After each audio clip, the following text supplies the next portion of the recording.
Tá. Bem, como o Paulo falou, eu trabalho na Fundacentro. A Fundacentro tem esse símbolo que está aqui escondidinho. O que é a Fundacentro? A Fundacentro é uma fundação pública federal, era antigamente ligada ao Ministério do Trabalho e agora é ligada ao Ministério da Economia. E ela tem como objetivo fundamental estudos que evitem acidentes e doenças relacionados ao trabalho. A minha formação é em Química, então, na Fundacentro, o meu papel principal é justamente fazer ações que evitem que os trabalhadores se acidentem com produtos químicos ou sofram alguma doença relacionada com produtos químicos. E as nanopartículas são produtos químicos, né? Então, o nosso interesse em começar a estudar nanotecnologia foi justamente em função disso que o Paulo falou. Quando você muda o tamanho da partícula, você muda completamente as características.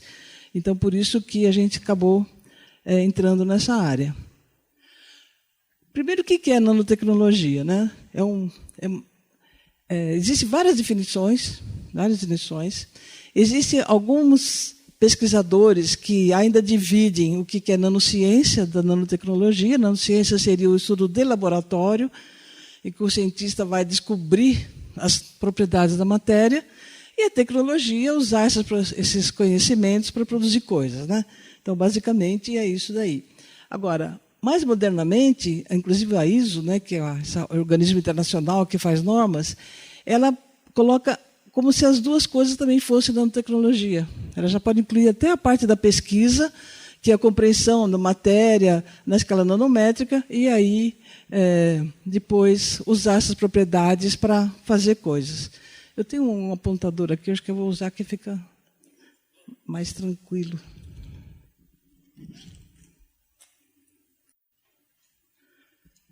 Então, a ISO coloca que é uma ou duas coisas, né? Que seria a parte da pesquisa do laboratório, e depois o uso da matéria aí para poder fazer objetos novos e vender no mercado.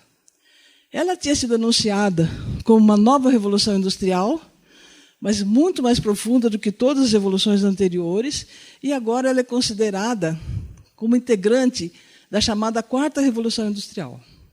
Então, quais seriam essas revoluções industriais? A primeira delas, olha, de 1760, foi a primeira revolução industrial, foi quando se descobriu a máquina a vapor, né? Então, começou a indústria.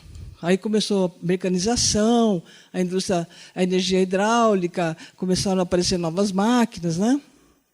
Um século depois, praticamente, é que se dominou o uso da eletricidade e o uso do petróleo.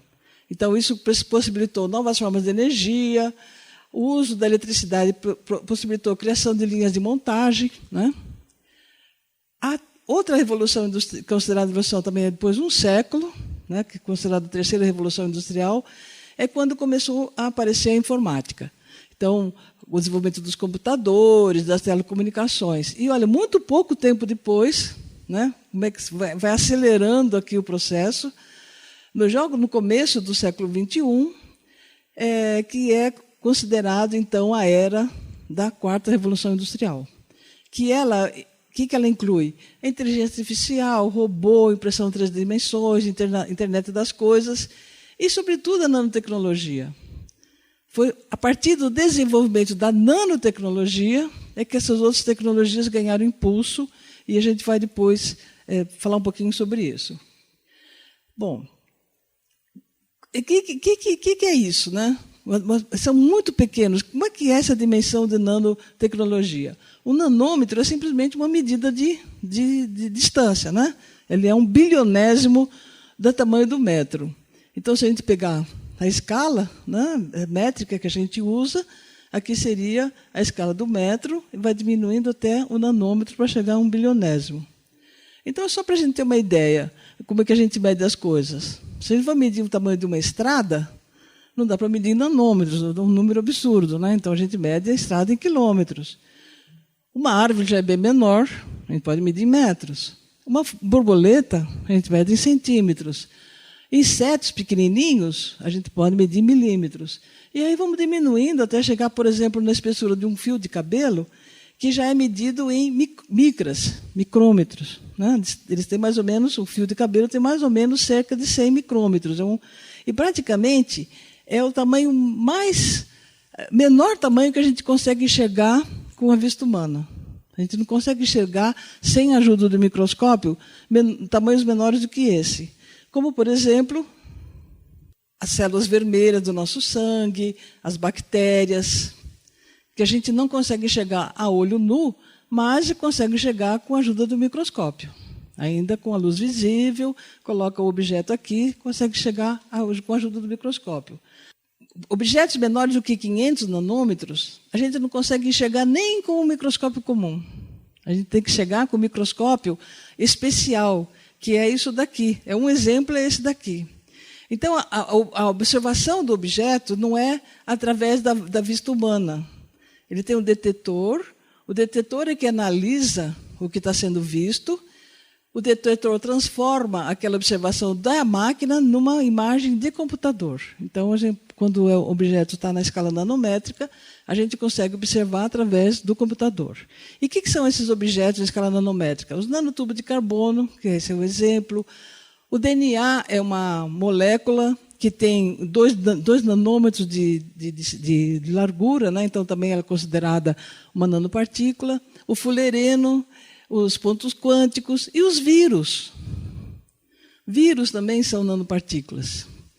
Então dá para imaginar por que tem tanta doença, por que o vírus, cada hora entra num lugar diferente, tem uma doença diferente, né? E ainda por cima é uma nanopartícula viva, né? Que ela usa o nosso DNA para se reproduzir. E tem uma mutação também muito grande.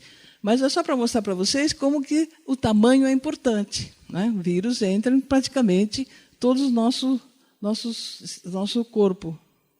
A gente costuma também fazer quase que uma brincadeira para mostrar como que o nano é pequeno. Então, se a gente imaginar, por exemplo, a distância entre São Paulo e Brasília, isso é mais ou menos 1.000 quilômetros, né? Que a gente pode falar que também é 1 bilhão de metros e é 1 bilhão de milímetros. Se nós tivéssemos se a gente fosse fazer uma viagem de carro, em linha reta, a 80 km por hora, nós iríamos demorar mais de 12 horas para fazer essa distância. Então, é uma distância bem grande, né, Paulo? Pode. Um grãozinho de areia é 1 milímetro. E um grãozinho de areia é 1 bilionésimo da distância entre São Paulo e Brasília. É disso que nós estamos falando, de coisas muito pequenas. Essa é a relação de 1 nanômetro para o metro. Né? São partículas muito, muito pequenas e que, justamente, por conta disso, elas mudam muito as características. Né? Então, qual a importância desse tamanho? Próximo. Quando a gente reduz o tamanho dos materiais, eles começam a mudar as suas características, principalmente porque aumenta a relação entre a superfície e o volume.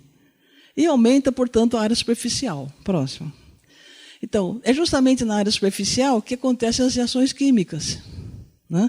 E justamente na área superficial que tem energia superficial para poder reagir, o material poder reagir. Né? Então, aumenta a energia superficial. Próximo, para mostrar mais ou menos do que a gente está falando. Se nós, por exemplo, imaginar que isso daqui fosse uma nanopartícula, a nanopartícula é sempre um aglomerado de moléculas, ou átomos, ou cristais, alguma coisa assim.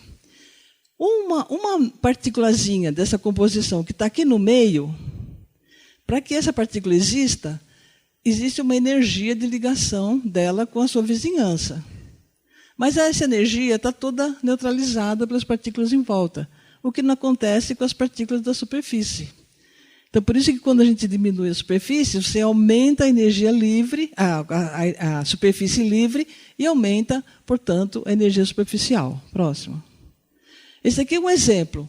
A gente vai colocar uma madeira no fogo, um pedaço de madeira no fogo, ela é muito lenta para queimar. Agora, se você colocar graveto, pega fogo quase na hora. E é o mesmo, quimicamente falando, a composição química pode ser a mesma. Né? Mas aqui, você tem que queimar aqui na superfície. Aqui não, você tem uma superfície enorme disponível para queimar. Isso aqui não é nano, mas isso mostra a importância do tamanho da partícula. Né? Facilidade de reação química à medida que você diminui o tamanho da partícula. Próximo. Aqui mostra também um exemplo desse tipo. Você vai imaginar um cubo com 4 centímetros de largura, né? A área superficial dele vai ser 96 centímetros quadrados, a soma dos 6 lados aqui. O volume, 64 centímetros cúbicos. Então, qual é a relação superfície e volume? 1,5 para 1. Com esse mesmo volume, aqui está expandido, né? Mas a gente pode amassar isso, fica o mesmo volume. Com esse mesmo volume, se você corta esse material desse jeito, a área passa a ser 192 centímetros quadrados. Portanto, você tem um aumento da relação superfície e volume.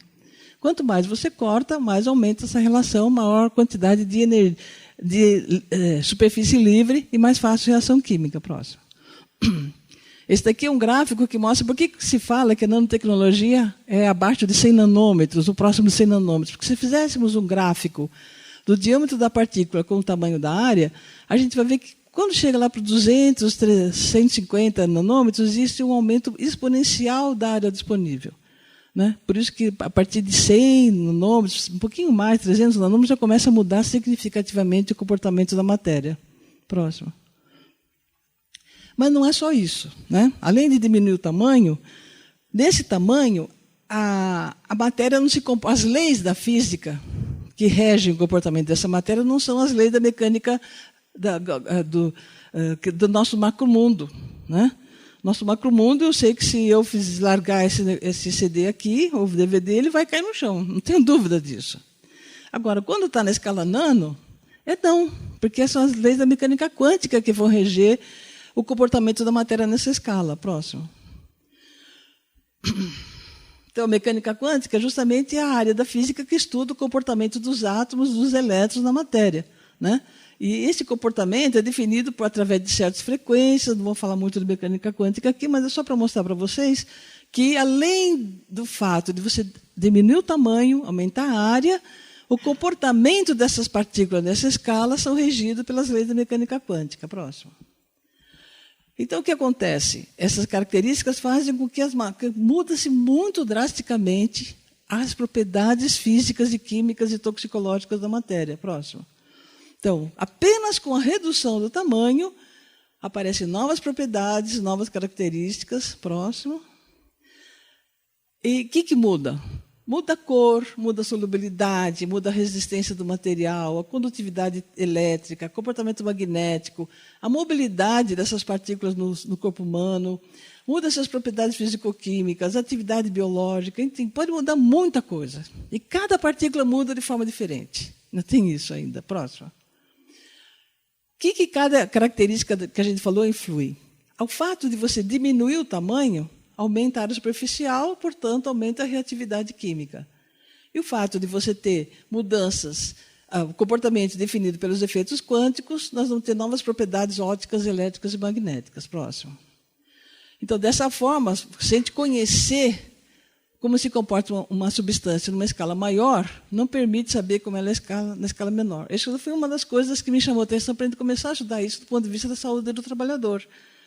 Porque, quimicamente falando, é a mesma coisa, né? Só que agora os trabalhadores começam a trabalhar com o mesmo material, só que em escala nanométrica.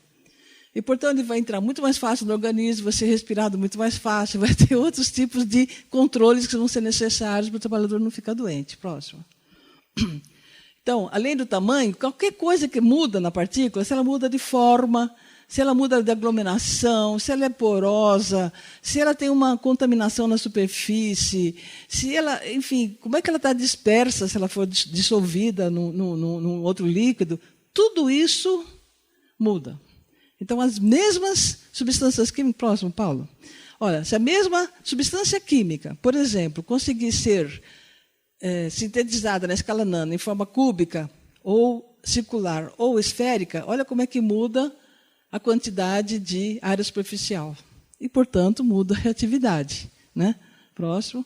Já existe até, isso daqui é interessante, foi feito na Universidade de São Carlos, um cientista que descobriram que, matematicamente, dá para você tentar produzir a partícula na escala nano na forma que você quer.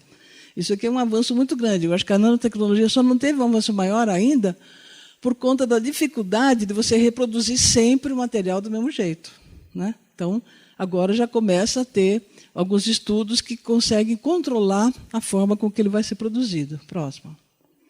Além disso, quando você diminui o tamanho, você aumenta a área superficial e, portanto, aumenta a facilidade de pegar fogo e de explosões violentas. Então, o material na escala nano, próximo, ela pode aumentar a possibilidade de formar carga eletrostática, quer dizer, quando você passa um material na escala nano de um frasco para outro, você tem muito mais chance de criar cargas eletrostáticas. Pode começar reações catalíticas, né? Ele aumenta a capacidade de reação química. E um equipamento como esse, por exemplo, ele não tem a blindagem elétrica para nanopartícula. De repente, você leva um computador desse num ambiente que está produzindo algumas nanopartículas, elas entram no sistema e dão um curto-circuito. Porque elas são muito pequenas e elas podem entrar em pequenos furinhos, pequenos ajustes do equipamento, né, e formar, inclusive, alguma explosão. Próximo. Nanopartícula, a nanotecnologia, a gente fala no singular, mas, na verdade, elas são nanotecnologias. Né? A nanotecnologia é praticamente transversal no nosso mundo hoje, próximo. Para vocês terem uma ideia das aplicações da nanotecnologia, olha quanta coisa que hoje já tem nanotecnologia. Praticamente todas as áreas do conhecimento humano hoje já tem nanotecnologia. O carro-chefe é a nanomedicina. A maior parte das pessoas que ouviram falar em nanotecnologia ouviram falar em nanomedicina, né? Os medicamentos novos, que tratam câncer, que atacam só a célula cancerígena e não atacam todas as outras células, né, como a quimioterapia normal. Odontologia, dificilmente hoje o dentista usa mercúrio, né? Amálgama de mercúrio, ele usa umas resinas que são nanoestruturadas. Enfim, aqui tem um monte de possibilidades, nós vamos dar alguns exemplos. Próximo. Olha como é que está crescendo a produção de nanotecnologia. Esse daqui é o site que eu tenho usado para atualizar. Em 2016, né, praticamente há 3 anos atrás, havia 6.054 produtos. Hoje já existe mais de 8.000. Né? Então, está havendo um crescimento significativo no número de países que começam a usar nanotecnologia e o número de companhias. Aqui havia apenas 824, agora já existe mais de 2.300 empresas. Isso nos países investigados por esse site. Possivelmente, vários países não estão sendo investigados, e aí, na prática, é muito mais ainda. Né? E isso também é o material que se declara que é nanotecnologia. Provavelmente tem muita coisa que já tem nanotecnologia no mercado que o pesquisador para dar essa informação não sabe que é nanotecnologia. Alguns exemplos de aplicação. No ramo metalúrgico, né, no carro, é impressionante. Né? Vidros do carro que você não precisa de limpador de para-brisa, porque ele vai ter uma película que não deixa molhar o vidro nem sujar. Essas rodas que substituem o pneu, que pode passar em buraco, coisa pontuda, ela não vai furar. Carros elétricos com bateria produzida por nanotecnologia muito melhor. Carros que desamassam sozinho. Né? Existe já a possibilidade de você fazer o metal com memória. Então, você dá uma batidinha no carro, né? Coitado do funileiro que já perdeu o emprego. Né? Você bate o carro volta ao formato original sozinho. Né? Tem uma montanha de possibilidades. Próximo. A construção civil é uma coisa assustadora. Tem muita coisa na construção civil. Né? Isolamento à prova de fogo. Essas células solares que absorvem com muito mais eficiência a energia solar para transformar em energia elétrica. Portas de vidros à prova de fogo. Aqui, depois vocês vão ficar com esse material, dá para ver com mais calma. Né? Tintas que não aceitam pichação. Né? Tem umas tintas hoje que você pinta uma parede e você não consegue pichar a parede mais, por exemplo. Próximo. Esse daqui eu vou deixar o link para vocês, só para a gente não gastar muito tempo agora. É um filminho que mostra como é que tem uma impressora em 3 dimensões da construção civil. Hoje você consegue construir uma casa em dias. E a impressora em construção civil ela vai moldando toda a casa, né, como se fosse uma impressora normal, e aí, de repente, você tem uma casa pronta, feita todinha em impressão 3D. Isso é possível porque o engenheiro civil ele projeta a casa no computador, coloca no pendrive, você coloca o pendrive na impressora, que não é nano, é enorme, mas ela imprime uma casa. Dá para fazer um prédio de 3 andares hoje em 15 dias, com essas impressoras 3D. Próximo. Na química, a evolução da química, mais ou menos, ela começa com a química inorgânica, que é simplesmente você aproveitar as coisas da natureza. Depois, quando começou a usar o carvão, vai para a carboquímica, depois a petroquímica, depois o petróleo, e agora se fala em nanoquímica e a biotecnologia, né? Então, e vocês estão vendo uma coisa interessante. Nós estamos em 2020, né, praticamente, e o que se espera é ainda um crescimento muito significativo dessas coisas todas. Próxima. Outra coisa que se fala muito hoje é na transformação, praticamente, da metalurgia na área química. Eu, como trabalho na área de saúde trabalhadora, a gente tem muito contato com sindicatos, né? Eu falo sempre os sindicatos metalúrgicos, vocês acham que você tem que se juntar com o sindicato dos químicos, porque daqui a pouco você não está mais mexendo com metal. Vocês estão cada vez mais fazendo as coisas de plástico. Essa bicicleta, por exemplo, é feita com nanotubo de carbono, ela pesa só 1 quilo e é muitíssimo mais resistente do que uma bicicleta de metal. Drones, né? Cada vez são produzidos drones diferentes. Daqui é um drone, daqui é uma abelha que faz polinização, por exemplo. Eu acho isso perigoso, né? Já que nós estamos falando de politização da tecnologia. Porque isso daqui justifica... Bom, o pessoal fala assim, não vamos usar agrotóxico porque está matando as abelhas. Aí o cara inventa um drone na forma de abelha e pronto, né? Então você pode continuar usando agrotóxico, que esse problema a gente não tem mais. A polinização continua, né? Tem drone de tudo que é jeito, esses moinhos de vento aqui com paz, com nanotecnologia, enfim, avança muito a química, metal também é químico, mas enfim, essa indústria química mesmo de polímeros, tal, cada vez mais avança na área metalúrgica. Próxima. Aqui também tem vários filmes que vocês podem depois consultar para vocês verem como é que são essas ligas metálicas com forma. Né? Um deles é uma espiralzinha assim, a pessoa torce ela, dá um nó, aí joga na água quente, aí ela volta inteirinha a ser a espiral como era antes. Então, é uma coisa bem interessante, como é que muda o comportamento da matéria na escala nanométrica, quando era nanoestruturado, material nanoestruturado. Próximo. Esses daqui são outros filmes também para vocês verem depois. Próximo. Na nanomedicina é muito, muito significativo, muito significativo. Implantes dentários, esses stenders, essas válvulas de coração muito mais eficientes com nanotecnologia. Nossa, tudo, praticamente hoje, todas as doenças que você pode imaginar, tem algum cientista estudando alguma coisa com nanotecnologia, seja um medicamento, seja um implante, ou seja... contrastes que o paciente toma, né, e ele vai direto numa célula cancerígena, por exemplo, e hoje você permite alguns equipamentos identificar nódulos cancerígenos menores que milímetros, por conta da sensibilização que essas nanopartículas provocam. Elas vão direto onde está se formando o câncer, aí com um equipamento externo você consegue perceber exatamente onde que ele é, e com certeza é muito mais fácil tratar, né, quando está no começo. Então tem montanha de coisa com nanomedicina. Próximo. O que se pensa, inclusive, por isso que tem interrogação, como é que é o futuro dessa nanomedicina? Não é nem tão futuro assim, né? Hoje já se fala em biologia sintética. Toda vez que falo em biologia sintética, eu lembro uma palestra que eu vi do Paulo Martins, né? Esse Paulinho aqui. Ele falava assim, por que vocês são contra a biologia sintética? Vocês não são contra a biodiversidade? Por que vocês não querem que tenha um ratinho que voa? Sei lá, uma cobra que sobe parede? Você pode inventar uma montanha de tipos de vida nova, né? Por conta da biologia sintética. Você pode comprar pedaços de DNA, né? Na internet você consegue comprar pedaços de DNA hoje.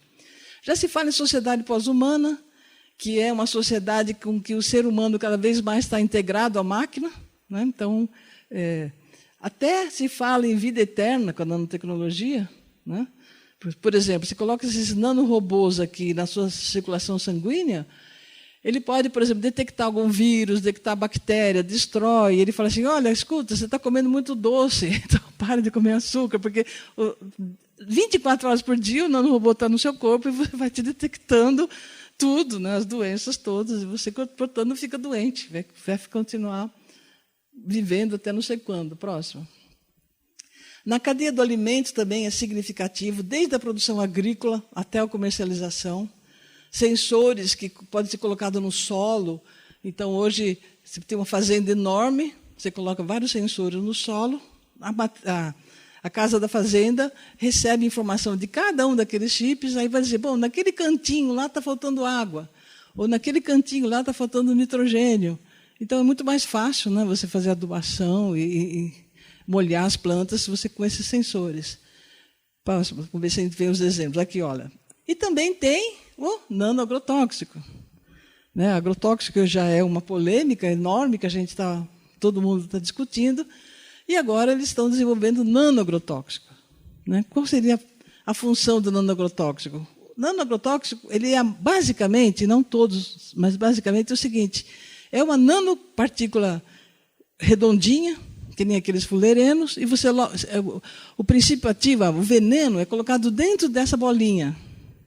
Aí você joga na planta. Essa bolinha só abre para liberar o veneno na presença de um fungo, por exemplo. Então, se a planta tem um fungo, a bolinha abre, libera o agrotóxico, e o agrotóxico combate o fungo. E se ele não abrir? E se ele não abrir? Vai para o comércio, né? Ou a chuva leva ele para o lençol freático.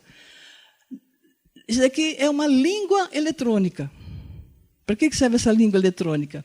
Ela é cheia de sensores em nanoescala que você quer fazer controle de qualidade de café.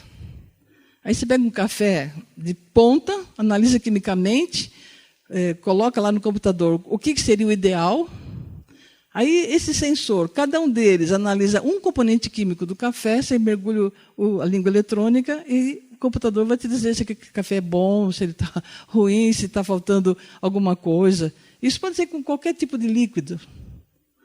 E o nariz eletrônico? O nariz eletrônico ele é sensível, por exemplo, você coloca numa plantação de laranja, ele vai dizer qual é a hora da colheita.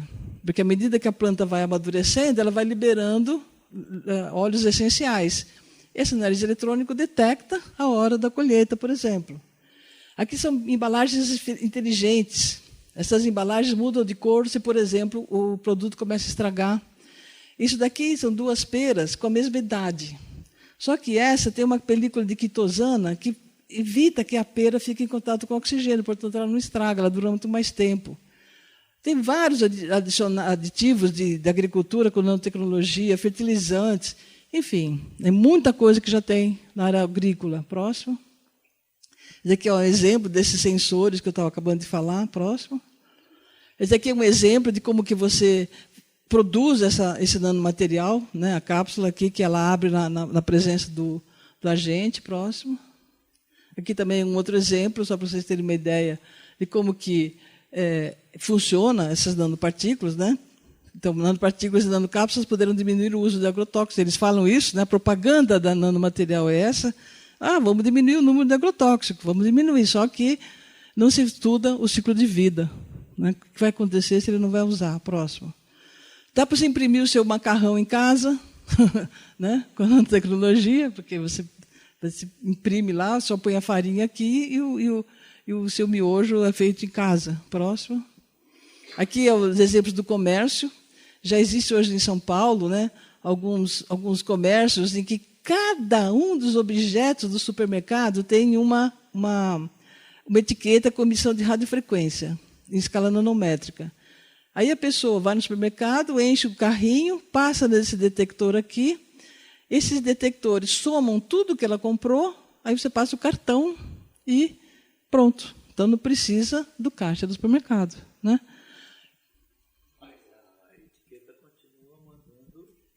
Tem isso também. Você leva para casa o produto com etiqueta. Então, o que acontece? Você tem um determinado fabricante que coloca a etiqueta aqui no mercado, na prateleira. Ele vai controlar a venda. Ele vai saber, depois de algum tempo, em que bairros está faltando propaganda para ele vender mais. Né? Ele vai, inclusive, tem um ponto positivo que é o seguinte: na hora que você jogar a embalagem no lixo, e quem produz o lixo é responsável pelo lixo, se a gente tivesse uma forma de controlar isso, a gente podia até, né, fazer com que a embalagem voltasse para o fabricante, para você não continuar tendo lixo, e identificado pelo fabricante, né, por causa desses chips. Aqui são essas embalagens que mudam de cor, então, cada vez mais, nós vamos também ser vigilantes do supermercado, né? A gente é bancário, então agora nós vamos também ser vigilantes do supermercado. Próximo. Tem alguns nanomateriais, chamados metamateriais, que eles invertem a refração do material. Ó, isso daqui é um espelho, é uma janela. Aqui no meio está esse material, aqui na forma de janela, e você vê a imagem de ponta cabeça. Esse daqui é um tecido que, se a pessoa veste uma capa com esse tecido, ela praticamente fica invisível.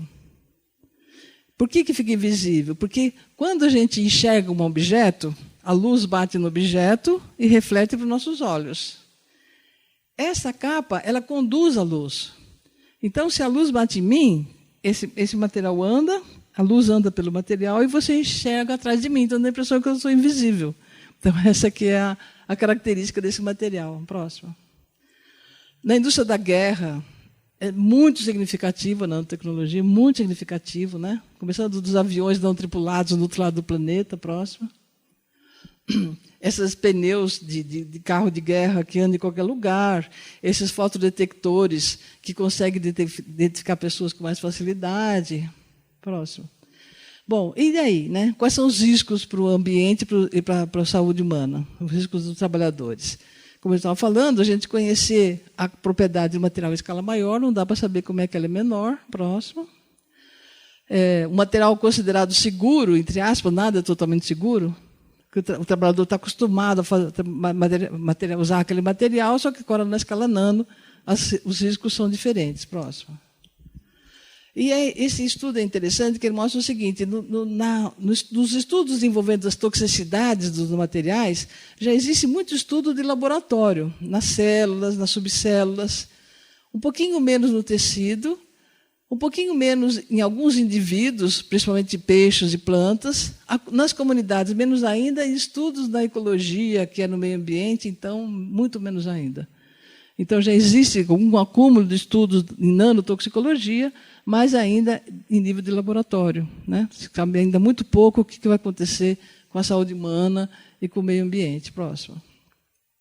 Mas algumas coisas vocês sabem que chamam muita atenção do material na escala nanométrica, que são os estudos feitos com o que ele chama de partículas ultrafinas encontradas no meio ambiente, que são as chamadas partículas na escala nanométrica que estão no meio ambiente. Próximo. Já existe estudo que mostra o seguinte, existe correlação muito significativa entre a mortalidade devido a doenças cardiorrespiratórias e a concentração de partículas nano no ar. O professor Saldiva, né, que muitos conhecem, né, da USP, lá, médico, ele tem um estudo que ele fala o seguinte, em dia de greve do metrô em São Paulo, há um aumento do atendimento dos hospitais por problemas respiratórios.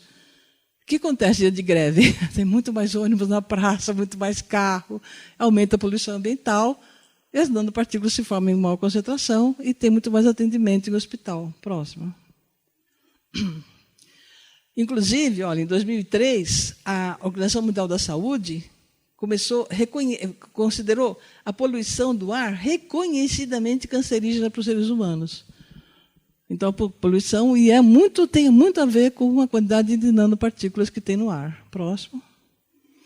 Existem, então, esses estudos no ar, mas no ar a gente não tem só um tipo de nanopartícula, tem uma montanha de tipos diferentes, né, em função do combustível que é usado, de um monte de coisa. Mas já existe muito estudo relacionando a poluição com a mortalidade e a morbidade devido a doenças cardiorrespiratórias, né? A nanotoxicologia, então, é justamente a área da toxicologia que estuda a toxicidade desses materiais pequenininhos. Próximo. É uma subespecialidade, né, da toxicologia. Próximo. Essa autora, essa Antonieta Gatti, ela faz uma consideração muito interessante. A ISO, por exemplo, ela fala o seguinte, a nanomaterial usa quando as dimensões externas são de 1 a 100 nanômetros. A Gatti fala não. Começou a mudar as características da partícula, já é nano. Mesmo que seja 400 nanômetros, 500 nanômetros. Se ela começou a ter propriedades toxicológicas diferentes, já está falando em partícula nano e tem que ser considerado. Né? Próximo. As nanopartículas podem entrar no nosso corpo através da respiração. Ela pode escapar dos mecanismos de defesa. As nanopartículas têm uma coisa interessante, algumas. Quando a gente respira, ela pode ir pelo nervo olfativo direto para o cérebro. Né? A gente não precisa respirar e ir para o sangue distribui no corpo, ela pode ir direto para o cérebro. Pode passar pela pele, até pelo folículo do cabelo, pela glândula de suor, pode passar na ingestão, próximo. E isso que é importante sempre lembrar, né, que as nanopartículas são do tamanho tão pequenininho que se suspeita que elas escapem das defesas do organismo. Nosso organismo, nosso sistema imunológico, ele nos ajuda a ter saúde. Né? Você entra no hospital cheio de gente com tuberculose, por exemplo, certamente você respira o bacilo, certamente, né? Porque o bacilo vai para o ar e você não fica doente. Por que você não fica? Você respira, o nosso sistema imunológico vai e destrói o bacilo. Mas bacilo é uma bactéria, já é micro, não é nano. Né? Então, na escala nano, tem muito estudo que mostra que possivelmente as nossas defesas naturais não são suficientes para nos proteger da exposição à escala nano. Próximo. Esse aqui é um folículo de cabelo. Né? O nano pode partir pela raiz do cabelo, pela pele. Próximo. Existe um estudo interessante que fala o seguinte: desde 1941 já se encontrou o vírus da poliomielite no cérebro. Não se sabia ainda que aquilo era nanopartícula, né? Mas essa possibilidade de passar direto para o cérebro já é bem antiga, já é conhecida de algumas partículas. Próximo. E esse daqui é bem recente, ó, foi encontrado nanopartículas no cérebro humano devido à poluição ambiental. Próximo. Esse estudo de caso aqui, eu sempre falo nele porque ele é muito significativo, é a história de uma mulher de 25 anos, não fumante, com problemas vasculares nas mãos e alteração da condução elétrica nos nervos periféricos. Então, foi encontrado essas partículas de carbeto de tungstênio, que é uma substância química muito rara, é usada em rebolo, para molar faca, para essas maquitas de cortar cerâmica. Não é uma coisa que encontra em qualquer lugar. Né? Mas foi encontrado justamente esse carbeto do lado de fora dessas conduções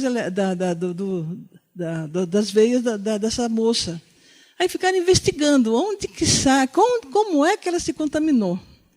Verificaram a vida dela, onde ela morava, não tinha motivo nenhum. Ela nunca se expôs a esse produto, a não ser através do companheiro. O companheiro trabalhava numa fábrica de ladrilho, perto de um setor que usava carbeto de tungstênio para corte para ferramenta de corte. E os cientistas chegaram à seguinte conclusão: a contaminação da moça se deu pelo esperma do marido. Se deu através da relação sexual.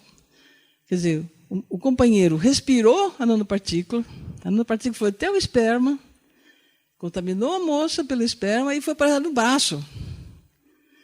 Eu acho que esse é um exemplo muito significativo como que essas danadinhas elas podem andar no nosso corpo. Né? Próximo. Elas também têm uma característica muito semelhante ao amianto. Né? Existe toda uma polêmica hoje de acabar com o amianto, que ele é cancerígeno. Próximo.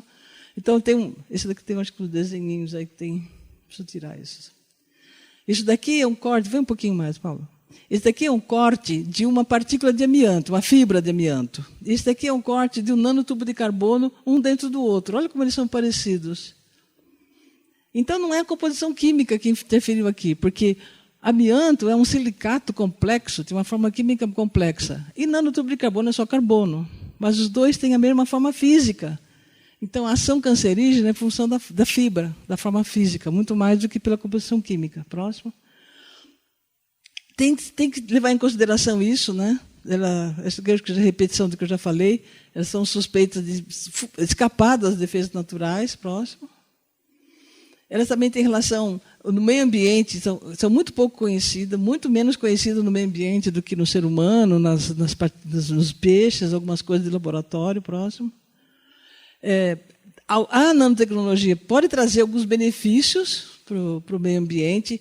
Por exemplo, ajuda a detecção e redução de poluição, redução de matéria-prima, ajuda a tratamento de água, geração, estocagem e conservação de energia, redução de emissão de carro, enfim, várias coisas interessantes com a nanotecnologia. O problema é que não se estuda o ciclo de vida, né? A intenção sempre é produzir alguma coisa que vai ser vendida, né? O tal da politização da ciência. Você tem interesse naquilo. Você não faz aquilo por conhecimento científico, você tem interesse. Então, você pode até produzir coisas muito interessantes para poder fazer, por exemplo, redução de poluição. E depois o resto, onde que vai jogar? Né? Aí controla de um lado e gera lixo do outro. Né? Próximo. Olha, esse daqui é um exemplo interessante da nanotecnologia. Esse daqui é um canudo, né? Nanoestruturado.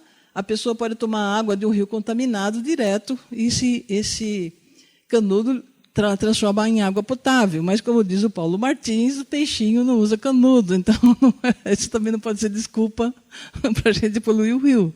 Né? Próximo. Está vendo na internet. Geralmente, em casa de como é que chama? Acampamento, né? O pessoal que vende coisa de acampamento, eles vendem também isso daí para quem vai acampar em lugar que não sabe se vai encontrar água, né? Boa. Olha que interessante. Isso aqui é um produto, é um revestimento que não atrapalha a visibilidade, transforma janelas em filtros térmicos que se adaptam ao clima real. Então, se o ambiente fora estiver quente, ela deixa entrar pouco calor. Se estiver frio, ela deixa entrar mais calor. Então, isso economiza, inclusive, ar-condicionado. Próximo. Mas tem um monte de questões, né? Que não se estuda o ciclo de vida. E daí? Como é que esse material anda no meio ambiente? Como é que ele se dispersa? Como é que ele se transforma? Como é que cada tipo de vida do planeta tem uma resposta diferente, né? Que isso não é estudado. Próximo. Até que ponto eles são móveis? Né? Qual é o potencial se forem liberados nos aterros e nos solos? Enfim, tem um monte de perguntas ainda que têm que ser feitas. Né? Aqui fala outras perguntas também, que a gente vai passar rapidinho, depois vocês podem ver com uma calma. Próximo. E tem esse desafio, né? Para cada tipo de nanopartícula, você precisa fazer um estudo separado, porque ele tem comportamentos diferentes. Próximo. Bom, essa nanotecnologia, que nem a gente estava falando no começo, ela foi o estopim do que a gente chama hoje de convergência tecnológica. Próximo. Essa convergência tecnológica ela parte do princípio de que a natureza se dá em escala nanométrica e outras tecnologias também usam a matéria na escala nano. Próximo. Essa ideia de convergência começou no começo do século XXI, né? 2001, lá nos Estados Unidos, foi feito lá uma oficina, e o pessoal dessa oficina resolveu criar uma sigla, inclusive, considerando a convergência tecnológica entre a nanotecnologia, a biotecnologia, a tecnologia da informação e a ciência cognitiva. Próximo. E numa publicação mais recente, americana, eles identificam 3 fases da convergência tecnológica. Começa com a nanotecnologia, né? A nanotecnologia, próximo, ela é fruto de uma convergência já das ciências, vamos dizer, mais puras, né? Química, física, engenharia, materiais, medicina e biologia. Todas elas se juntam. Num segundo momento, existe uma convergência dessas coisas que eu acabei de falar. Próximo tem um exemplinho mais interessante aqui, que essa ONG que chama de BANG, né, que é a convergência da informática, o B vem de bytes, A de átomos, a ciência cognitiva, os neurônios e os genes. Isso daqui eles deram essa sigla BANG para dizer como é que é essa convergência tecnológica. Próximo. E agora, nesse início, não se valorizava a necessidade da sociedade ser consultada para ver como é que a gente quer que se desenvolvam essas novas tecnologias. Então, mais recentemente, pelo menos nos Estados Unidos e na Europa, não vou falar em detalhes, mas tem os links aqui, depois, se vocês quiserem conhecer melhor, já se fala da necessidade da convergência com a sociedade também. Né? Próximo, com as ciências humanas. Aqui é o símbolo que eles usam dessa convergência. Próximo. Aqui eles falam que depois dessa convergência existe uma divergência. Tem a convergência tecnológica, agora cada uma dessas áreas ela se desenvolveu em várias coisas, né? Várias coisas que é o que a gente está vivendo hoje. Próximo. Aqui está em inglês, só para dizer como é que eu traduzi. Próximo. Na União Europeia também houve essa certeza de que não dá mais para falar só em tecnologias das ciências puras. Quando se fala em convergência tecnológica, a sociedade tem que ser chamada, as ciências sociais, todos os âmbitos da sociedade, direito tem que ser chamado para também discutir essas novas tecnologias. Próximo. Passando bem rapidinho, né? É necessário estabelecer uma cooperação eficaz entre a ciência e a sociedade. Não dá para o que vai ser produzido ser só da cabeça do cientista ou de quem investe na ciência, né? Vou investir nisso para poder produzir coisas que me dê lucro. A necessidade cada vez mais da sociedade ser consultada. Ela quer saber o que ela quer, né? Que tipo de estudo que a gente faz. E aí entra toda essa coisa da politização. Né? Na hora que você entra com a consulta da sociedade, você desenvolve os ramos. É uma decisão política e econômica, né? Para saber o que você vai discutir, o que você vai estudar. Então, as ciências sociais e humanas estão cada vez mais sendo necessariamente integradas, pelo menos, né, na Europa, nos Estados Unidos. Infelizmente, não é o caso nosso, né, que querem até acabar com o curso de Sociologia e Filosofia, mas, enfim, eles mostram claramente a necessidade de incorporar essa discussão social no desenvolvimento das tecnologias. Próximo. Aqui também ele fala do Horizonte 2020, que é justamente o programa da União Europeia para discutir a necessidade da integração e de que a ciência seja voltada para o bem-estar do ser humano, né? Não para fazer lucro só. Próximo. Agora, existe um programa mais novo, chamado Horizonte Europeu, que é até 2007, que é um reforço, praticamente, dessas novas tecnologias, dessa necessidade de integração da sociedade na discussão dos rumos da tecnologia. Próximo. Aqui é só para você ter uma ideia dos orçamentos, né? A Europa, nesse primeiro programa Horizonte 2020, já tinha 20 bilhões de euros destinados. Nesse programa novo, até 27, tem 100 bilhões de euros. Nos Estados Unidos, a nanotecnologia era financiada basicamente por essa iniciativa nacional de nanotecnologia, que só para esse 1,4 bilhões, acho que já é de 2016, né? Esse ano já é 1,8 bilhões de dólares por ano de investimento, enquanto que no Brasil, a última orçamento que a gente conseguiu encontrar foi de 2012, que destinava 440 milhões de reais em 2 anos. Então, é uma diferença, né, enorme. Bom, e como é que essa tecnologia está se desenvolvendo, né? Isso é uma coisa que a gente está estudando cada vez mais. Então, a hora que se desenvolve nanochips, a hora que você desenvolve cada vez mais a informática através desses algoritmos, a internet cada vez mais potente, isso permite celulares cada vez mais baratos, menores. Aí os trabalhadores começam a ganhar os celulares da fábrica, da empresa. Eles trabalham fora de horário, eles perdem jornada, perdem férias, ele pode ser encontrado a qualquer hora do dia, né? Isso tem impacto significativo nas relações sociais. Hoje a gente vê pessoas conversando uma na frente do outro pelo celular e não olho no olho, né? Próximo. A inteligência artificial, hoje, é uma coisa seríssima. Ela pode trazer coisas muito interessantes para o ser humano, mas, em compensação, ela está fazendo com que cada vez mais a gente seja vigiado e cada vez mais a máquina decide algumas coisas pela gente, né? Próximo. Aqui são robôs inteligentes. Nesse daqui é um robô no aeroporto, aqui é o outro dando informação. Próximo. Aqui sou eu, numa feira que eu fui esse ano, que o robô que estava me atendendo aqui no stand. Quer dizer, o robô cada vez mais faz coisas, né? Substitui. Em São Paulo, na Feira do Plástico. Os robôs cada vez mais substituem atividades humanas, né, de solda. Algumas atividades até é bom substituir, né, porque solda, por exemplo, é uma atividade muito agressiva para o ser humano. Então, nada é melhor que colocar um robô, né? Mas só que tem coisa que eles estão exagerando, eles estão fazendo coisas cada vez mais sofisticadas. Próximo. Outra coisa que é interessante com essas novas tecnologias, hoje um celular, ele é relógio, TV, despertador, lanterna, ele dá mensagem, o calendário, máquina fotográfica, filmador, internet, até telefone. Então, antes você tinha uma fábrica de lanterna, uma fábrica de despertador, uma fábrica de TV, e hoje você tem uma fábrica que faz tudo isso numa coisinha só. Então, isso tem um impacto significativo no mundo do trabalho. A nanotecnologia que permite, por exemplo, esse contrato intermitente, Isso daqui é a politização da tecnologia. Você usa a tecnologia para fazer uma precarização do trabalho. Né? O que é o trabalho intermitente? O trabalhador empregado ele só ganha pelas horas trabalhadas. Então, ele nunca vai saber quanto ele vai ganhar, quanto que ele pode fazer de dívida, porque ele não sabe quanto tempo que ele vai trabalhar. Mas ele assina um contrato e tem que ficar à disposição. Próximo. Isso é a tecnologia que permite. Né? Trabalho em casa. Muita gente acha uma maravilha trabalhar em casa. Só que, do ponto de vista da saúde e segurança, como é que fica a jornada de trabalho?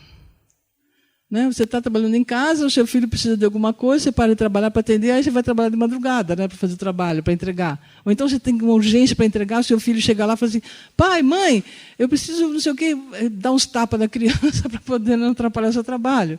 Né? Interferência. Como é que fica em caso de acidente? Se ele, por exemplo, leva um tombo no tapete da sala que deu um computador e ele quebra a perna, será que isso é acidente de trabalho? Se é em casa? Quer dizer, está se criando novas dúvidas, né, em relação a essas tecnologias. Próximo. Substituir médicos, por exemplo. Né? Hoje o médico pode fazer uma cirurgia por computador. Aqui é um paciente conversando com o médico, aqui passa na tela da televisão, próximo do computador. O professor hoje não tem mais sossego. Né? Ele, com os WhatsApp ele pode ser encontrado a qualquer hora do dia, próximo. Olha que interessante esses drones. Né? Drones cada vez mais podem, inclusive, cometer crimes. Né? Ele pode ser fotógrafo, ele pode entregar pizza, mas, por exemplo, essa aqui foi uma notícia da Folha de São Paulo, um drone carregando celulares para dentro de um presídio. Próximo. Então, todos esses rumos da tecnologia, elas são evidentemente políticos. A ciência descobre o produto, né? A tecnologia pode até desenvolver, mas ela só desenvolve através de uma decisão política, e econômica. Né? Se não for dar lucro, provavelmente ela não vai desenvolver. Né? Então, é mais ou menos isso. Próximo. Mais ou menos isso que eu queria falar. Nós temos um site na Fundacentro, que está aqui, que a gente coloca muita coisa, vários artigos, algumas apresentações nossas, e aqui também o e-mail, e era mais ou menos isso que a gente tinha como introdução do que é a nanotecnologia. Tá? Bem, como vocês viram, né, isso daqui é mais que uma tese de doutorado, né, para ver a abrangência dessas coisas, né, que significa que tem o desenvolvimento das nanotecnologias como base, não é? E o problema da convergência. Não é? Então, como é que é a nossa reflexão sobre como é que se deu isso no Brasil nesse século XXI? Não é? Nós, qualquer um pode fazer, não é acompanhar o que o governo federal e também, no caso do Estado de São Paulo, o que a FAPESP, não é, fizeram ao longo desse tempo. Nós acompanhamos o que o governo federal fez ao longo desse tempo. Então, o objeto de análise são os editais. Não é?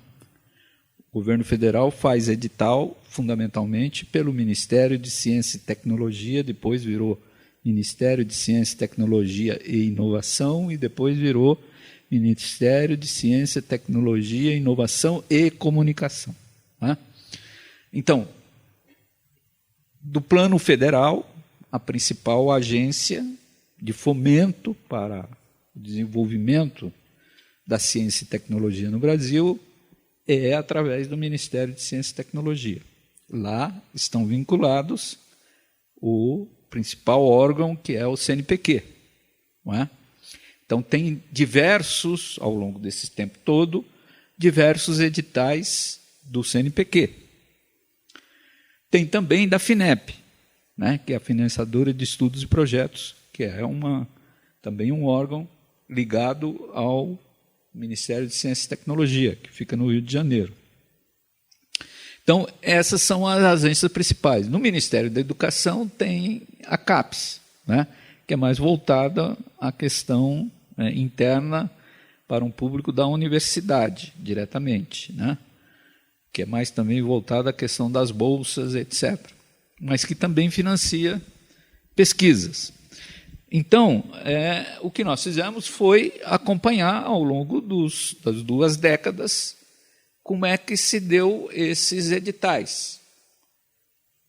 Então, a primeira, quem quiser começar, vai observar que em 2001 o governo federal começou a fazer de forma estruturada a intervenção nesse campo, através de editais.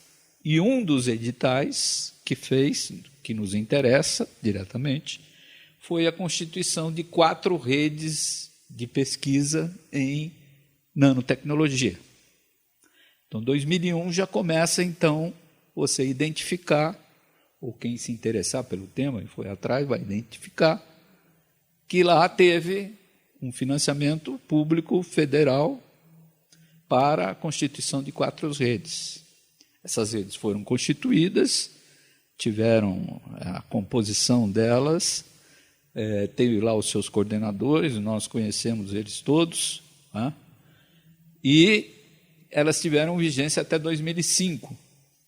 Então, de 2001 a 2005, foi a existência dessas 4 redes, com mais algumas atividades também por editais que tiveram ao longo desse período. Em 2004, esse é um fato importante, também o CNPq, o MCT e o CNPq fizeram um edital para estudos de impactos. Né? Foi pela primeira vez que apareceu um edital específico para estudos de impactos. Impactos sociais, ambientais, econômicos, éticos, etc., etc. E este edital foi o único até hoje. Então, de 2001 até 2019, enquanto eu vou falar mais para frente, os outros editais que estão na área de formação de redes de nanotecnologia, né, tiveram vários, e para os impactos teve apenas um. Bom, como é que a gente estabeleceu digamos, uma metodologia de análise disso? Nós procuramos construir um conceito que se chama relativo à produção de novos conhecimentos em processos e produtos. Então, esse é um tipo de conhecimento produzido. Novos conhecimentos em processos e produtos. O outro tipo é novos conhecimentos em impactos. Então, nós construímos essas 2 categorias para analisar os diversos editais existentes. Para onde foi colocado o recurso público? Foi para novos processos e produtos ou foi para os impactos? Então, qual é a conclusão? Não é? Já colocando a conclusão dessas 2 décadas de análise. É que 99% dos recursos públicos foram aplicados em novos conhecimentos em processos e produtos. E menos de 1% em novos conhecimentos e impactos. Vocês acabaram de ouvir aí a Arline explicando aí todas essas coisas das nanotecnologias e o quanto existe de conhecimento a serem produzidos por causa das perguntas que estão em abertas para serem respondidas. Não é? Então, esse único edital em 2004, o valor dele foi de 200 mil. 200 mil reais. Mas, na verdade, ele foi realizado, quer dizer, foi contratado, porque cada projeto podia ser no máximo de 25 mil. 25 mil. Então, foi contratado 4 projetos. Só gastaram 100 mil dos 200 mil. Então, na verdade, todo o processo de 2001 a 2019 foram gastos R$100 mil na produção de novos conhecimentos e impactos da nanotecnologia. Perfeito? Exatamente. Então, todo o resto, né, que se a gente somar, vai dar algumas centenas de milhões de reais, que, para o caso brasileiro, é muito importante, mas que não tem nenhuma comparação com o caso europeu ou com o caso americano. Certo? Não é possível se comparar o desenvolvimento das nanotecnologias no Brasil em termos de recursos públicos investidos com aquilo que faz a União Europeia, com aquilo que faz o governo americano. E também agora, né, o que faz o governo chinês. Certo? Não tem mínima comparação. Mas os milhões investidos nos diversos editais sobre a produção de novos conhecimentos para novos processos e produtos, não é? Quando você compara com os 100 mil para novos conhecimentos e impacto, é que dá essa relação de 99 para 1. Aliás, nenhum, porque é 0,0007 ponto, não sei. Certo? Então, é praticamente 100%. Então, essa é a realidade que nós temos aqui no desenvolvimento da ciência e tecnologia, em particular da nanotecnologia. É claro que nós não temos perna, né, para fazer um estudo para as outras áreas, mas seria um tema interessante para a FAPESP, né, financiar, o CNPq financiar, como é que é a distribuição na biotecnologia, na biologia sintética, na geociência, né, etc., etc., em todas elas, para ver como é que é a coisa. Então, esse é o primeiro ponto que tem que ficar claro. Né? Depois da exposição da Arline, que o tamanho importa, com todas as suas consequências, também tem que ficar claro isso. Como é que se apropria os recursos públicos investidos em ciência e tecnologia no Brasil? Na área de ciência e tecnologia, nanotecnologia, se apropria sim. Quase 100% para novos processos e produtos. Depois de 2005, em 2005 teve um edital para a construção de 10 redes em nanotecnologia, que nós nos candidatamos e levamos pau. Nós fizemos um projeto, nossa rede, fizemos um projeto, encaminhamos esse edital, levamos pau.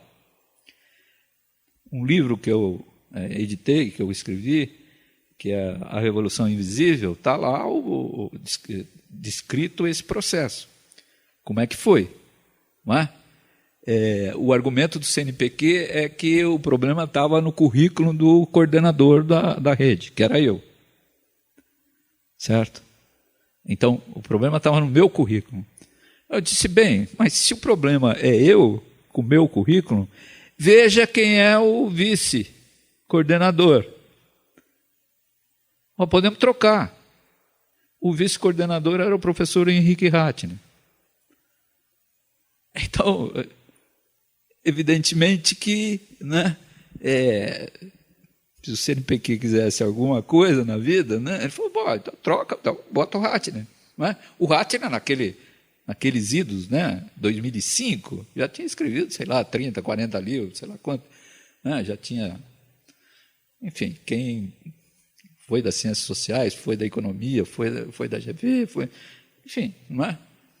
Se os caras procurassem no próprio Lattes, né, podia saber quem que era o Ratner. Né?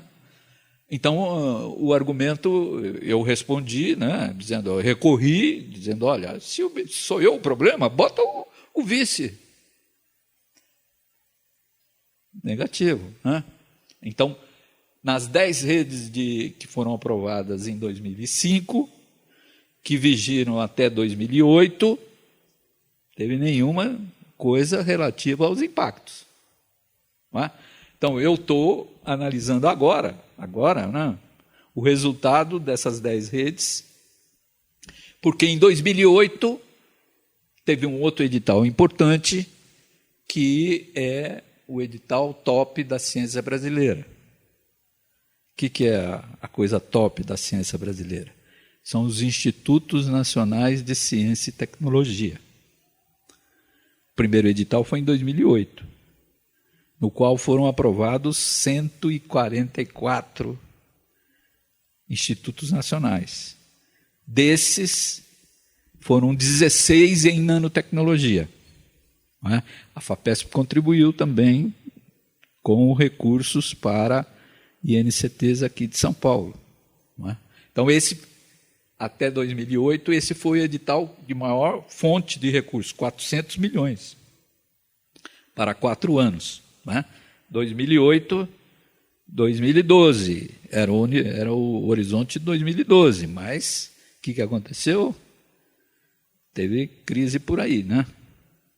Então, esses INCTs, que eram para acabar em 2012, porque em 2013 teve um segundo edital para INCTs, não é? Que era dar continuidade a essa visão top da ciência brasileira, que nós podemos discutir aqui o que significa esses institutos nacionais de ciência e tecnologia. Esse segundo edital de 2013, que foi feito em 2013, que aí era 680 milhões, 2013 e 2018, o que aconteceu? O resultado não saiu em 2013, nem em 2014, saiu em 2015. Por quê? Por causa de toda essa crise aí, etc, etc, etc. Não é? E aí foram aprovados outros tantos, 102 ou cento e tantos INCTs que, teoricamente, estão em vigência. Não é?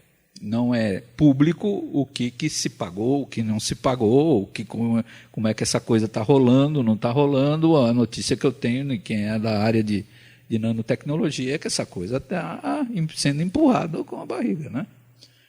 Quer dizer, não há todo um calendário físico-financeiro, né? Mas que não foi, digamos, cumprido pelo MCT, CNPq, etc, etc, etc. Então, os resultados do primeiro, né, que era para sair, saiu agora em 2017, por causa das N prorrogações do primeiro edital lá de 2008. Que os NCT não acabaram em 2012, né? Então, acabaram agora em 2017, nos quais eu tenho alguns deles para analisar quais foram os resultados e ver o que eles fizeram, se é que fizeram alguma coisa nessa coisa do impacto. Não é? Pelo título, não dá a entender que tenha nada do impacto. Então, nós estamos numa situação de que o tema dos impactos das novas tecnologias não é absolutamente algo que você encontre de forma significativa no financiamento público de pesquisa. Então, isso é uma, digamos, coisa muito marginal. Não é? E aquilo que nós vimos aqui tem muita coisa aí significativa dos impactos do uso dessa tecnologia. Não é? E nós não sabemos o que vai dar. Então, esse é o fato fundamental dos desenvolvimentos das nanotecnologias no Brasil. Como se dá a apropriação do recurso público. E ela, nós já falamos, não é a primeira vez que a gente fala, né? E, aliás, são poucas vezes, porque, evidentemente, que nós não somos assíduos de convites para fazer esse tipo de discussão, junto com quem faz a produção de novos conhecimentos para novos processos de produto, que essa é uma apropriação irresponsável. A nossa avaliação é que essa é uma forma irresponsável de apropriação dos recursos públicos. Então, isso tinha que ser alterado efetivamente. Nossa rede começou em 2004, né? Nós estamos em 2019, o padrão de apropriação continua o mesmo, portanto, nós, da nossa rede, politicamente não conseguimos alterar essa relação. Não é? Nós não tivemos capacidade política de alterar esse tipo de coisa. As razões são várias, né? As razões são nossas, internas, de ser pouca gente, né? E ninguém, digamos, as pessoas que trabalham nessa rede nossa aí, não tem nenhum posto de decisão, etc., etc., né? Então, isso é alguma coisa. Mas nós construímos, ao longo desses anos, né? Fazemos um seminário a cada ano, né? Nesta década, fazendo um seminário a custo zero não, com zero de recurso financeiro, certo? Então, estamos construindo aí uma massa de conhecimento, né? Aqui vocês têm alguns acumulados aqui nessa forma, nós temos livro publicado, etc., né? Então, nós estamos contribuindo com a construção de conhecimento nesse campo dos impactos. Agora, é claro que estamos fazendo, digamos, aí na contramão ou na contrário à correnteza, né? Na forma da anti-hegemonia aí do que se tem. E, para ser mais específico, né? Quer dizer, quem manda na ciência brasileira? Do ponto de vista interno, na comunidade científica, manda os físicos. Né? Manda os físicos. Depois, pouco mais abaixo, né? Mais abaixo, manda os químicos. Pouco mais lá, manda os biólogos. O resto tudo é mais, digamos, secundário, né? Então, a concepção hoje reinante, principalmente entre os físicos, né, ou na comunidade que trabalha com novos processos e produtos, é a seguinte a reflexão. A sociedade tem a obrigação de colocar os recursos. Então, a sociedade brasileira tem a obrigação de, através dos impostos recolhidos, né, dela, tem a obrigação de colocar os recursos para se fazer pesquisa no Brasil. Mas o pesquisador não tem nenhuma obrigação de dizer para a sociedade o que é que ele fez com o dinheiro público que ele recebeu, ou do CNPq, ou da FAPESP, ou da coisa. Então, os resultados da pesquisa dele, ele não tem nenhuma obrigação de dizer para a sociedade qual foi. O que está acontecendo de uns tempos para cá, porque no governo da dona Dilma teve lá a promulgação da lei de direito à informação, né? A informação produzida no âmbito do Estado. Né? Então, o cidadão brasileiro tem direito a saber. Tem restrições, né? Tem restrições, que não pode A, não pode B, não pode... Mas eu consegui algumas informações relativas a esse Institutos Nacionais de Ciência e Tecnologia pela Lei de Direito à Informação. Perfeito? Está pendurado lá no CNPq para você entrar lá no site do CNPq e pedir e ver lá o relatório final. Não está. Nem na FAPESP também não está. Perfeito? Então, a transparência reinante naquilo que a comunidade científica faz com dinheiro público é bastante próxima de zero.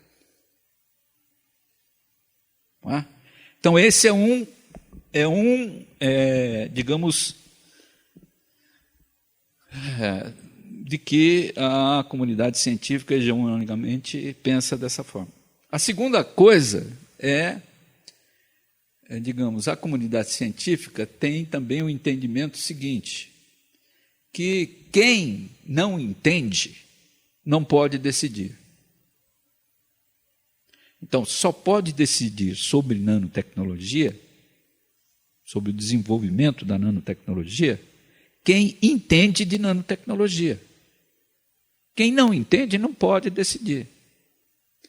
Agora, como aqueles que produzem o conhecimento em nanotecnologia não informam a sociedade para que a sociedade possa começar a entender e, portanto, começar a decidir, então sempre serão os mesmos que vão decidir sobre o tema. Então, essa é a segunda coisa. Não é? A primeira era que a sociedade tem a obrigação de fornecer os recursos. A segunda é que só pode decidir quem entende do tema. Não é? Nós, efetivamente, em várias ocasiões, manifestamos contra esse tipo de compreensão, tanto a primeira quanto a segunda. E tem mais uma, que é também hegemônica aí na comunidade científica, que é uma frase, né? Ou uma sequência linear de coisas. Né? Qual é aquilo que a comunidade científica acredita? Acredita que se você pode ser uma empresa específica, ou você pode ser um ramo da indústria, ou você pode ser a indústria, ou você pode ser o país. Se você é inovador, você vai ter mais mercado.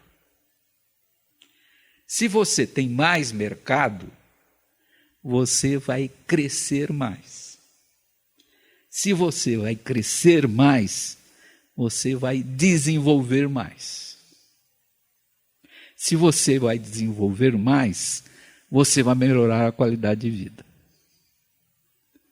Então, essa frase linear é aquilo que a comunidade científica acredita de forma hegemônica. Para quem acompanha mais ou menos as coisas, vê o que é agora a onda predominante, etc. Fruto disso também, que é o empreendedorismo. Certo? Através do empreendedorismo, você vai ser mais competitivo. Se você é mais competitivo, né, as startups transformam alguma indústria ou coisa mais competitiva, vai ter mais mercado, vai ter mais desenvolvimento, mais qualidade de vida. Nós achamos que é negativo. Essa frase linear aí não se aplica, principalmente no caso brasileiro. Não é? Eu tive a oportunidade de, faz tempo isso já, a Aline, vendo se ela estava lá em Brasília, acho que não, para debater lá na Câmara, na Comissão de Meio Ambiente, etc., em que estavam as figuras impolutas, na época, né, desde já, que dirigiam a nanotecnologia. Né? Um deles, que tem nome, que é o diretor do CNPEM, aí agora, o Adalberto Fázio, em que fez a exposição das maravilhas da tecnologia, tal. Aí eu falei, bom, depois dele me puseram, né, para mim falar. Bom, eu falei, bem, mas é o seguinte, né? Eu queria saber, explica aí o que é que a base da pirâmide brasileira melhorou por causa da ciência e tecnologia. Melhorou a qualidade de vida por causa da ciência e tecnologia. Diz aí, por quê? Aonde? Eu diria que, pelo contrário, a base da pirâmide brasileira melhorou não por causa da ciência e tecnologia, mas por causa de uma decisão política. Uma decisão política de vários governos de aumentar o salário mínimo na forma real. Então, foi uma decisão política em cima do salário mínimo que melhorou a qualidade de vida dessa base, dessa pirâmide brasileira aí. O que foi que a ciência e tecnologia contribuiu aí? Não é? Ou o que a nanotecnologia contribuiu aí? Então, isso, né, tem muita... E tem uma outra coisa que a comunidade científica também acredita de forma hegemônica. Talvez possa parecer um paradoxo, mas é verdade. A comunidade científica acredita que a ciência é neutra. Certo? Que a ciência é neutra. Em vários debates com esse povo da física, disse, mas eu faço a coisa no meu laboratório, eu não produzo nenhum produto. Eu trabalho no meu laboratório, tentando descobrir lá as leis da natureza, lá naquilo que eu estou...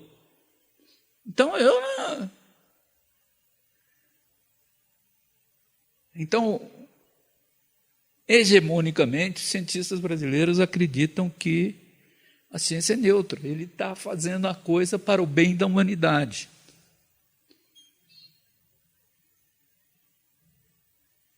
Nós dizemos, olha, essa é outra coisa que nós achamos de forma diferente, né?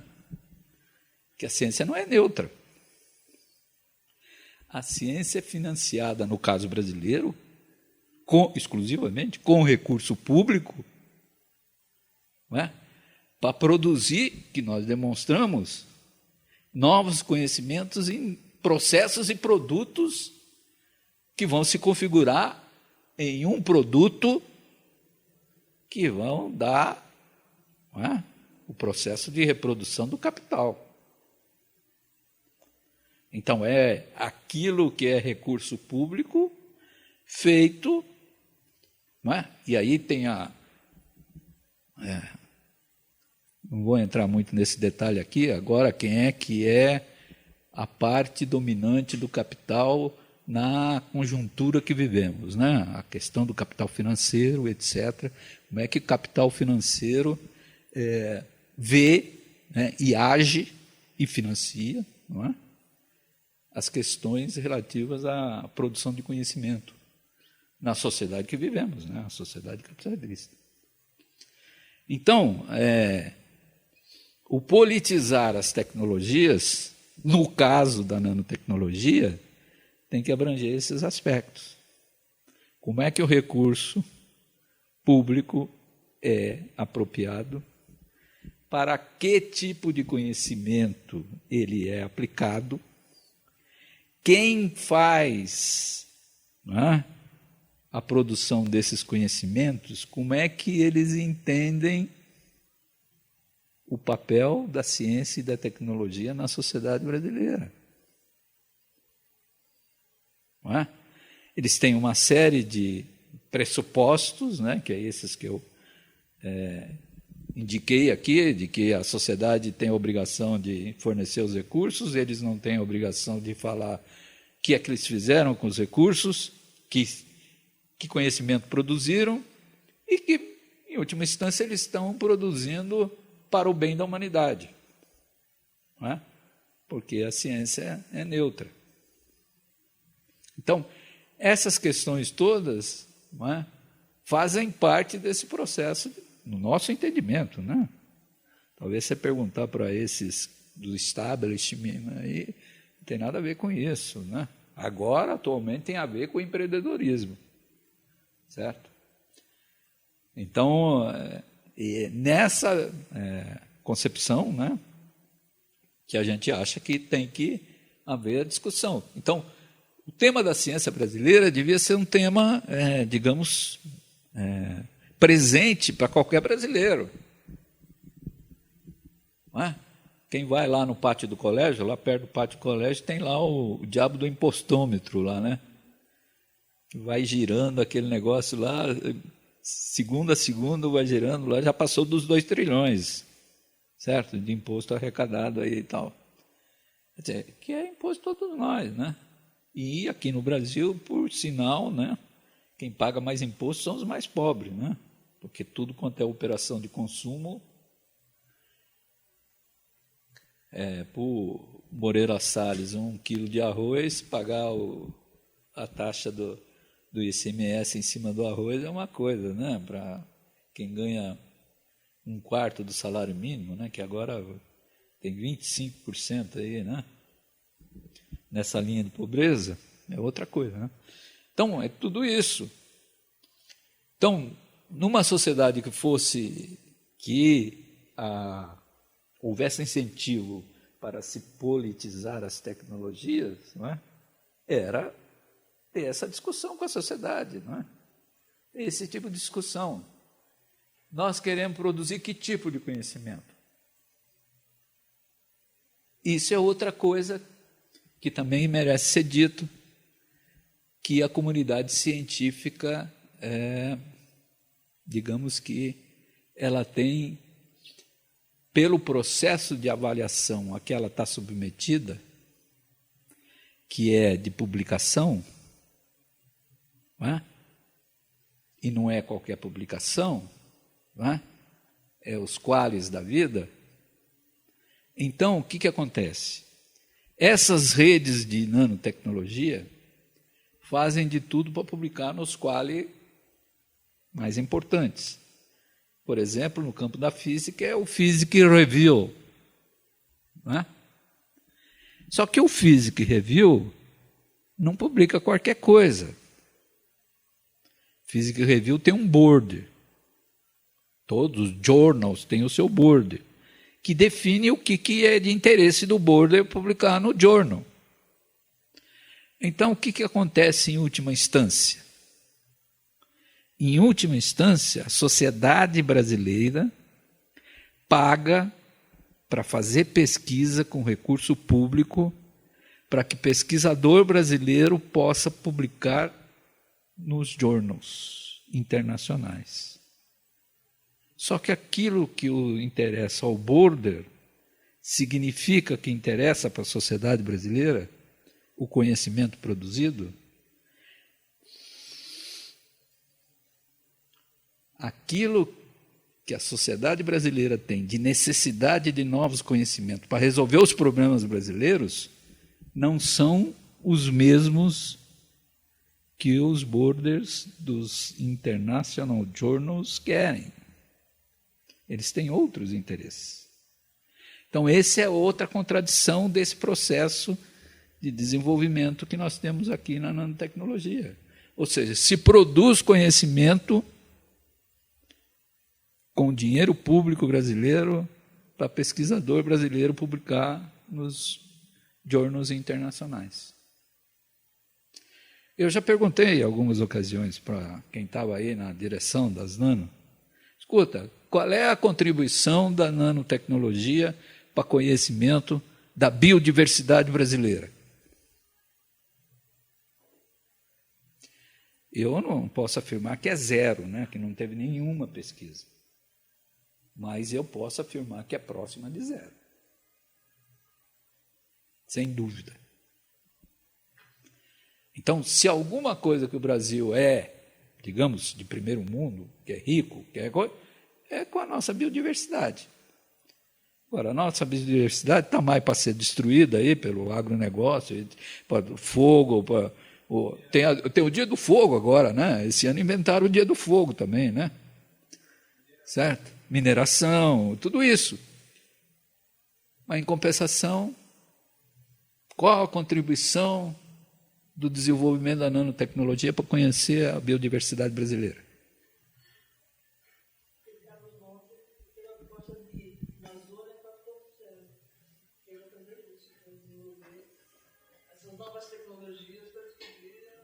Pois é. Então, digamos que nós temos uma compreensão distinta do que a maioria da comunidade científica tem sobre esse desenvolvimento, não é? Das nanos nesse Brasil do século XXI. Né? Nós achamos que foi feita a apropriação do recurso público de uma forma irresponsável, que uma série de pressupostos que essa comunidade tem, e parte desses pressupostos para atuar, são, numa sociedade democrática, são também inaceitáveis. Não é? A sociedade que paga isso tem que participar, dizendo para a sociedade, dizendo para os cientistas, Quais são as prioridades para a produção de conhecimento? Isso é outra coisa que a comunidade científica não aceita discutir. Por causa daquilo, só pode decidir quem entende.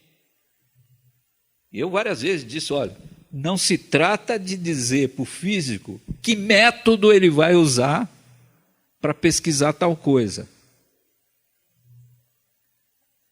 Se trata de dizer que a sociedade discutiu e decidiu que ele deve fazer a pesquisa A e não a pesquisa B. Tem dinheiro para fazer a pesquisa A, mas não tem para fazer a pesquisa B.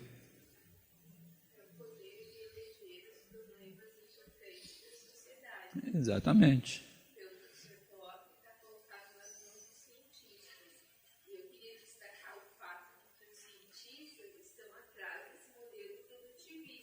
Exatamente.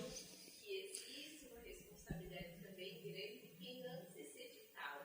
Porque se o cientista não escreve algo que está de acordo com o edital, ele não ganha isso, torna um ciclo vicioso. Mas eu queria dizer para você o seguinte, desde quando, CNPq é de 51, hein? É mais tempo ainda.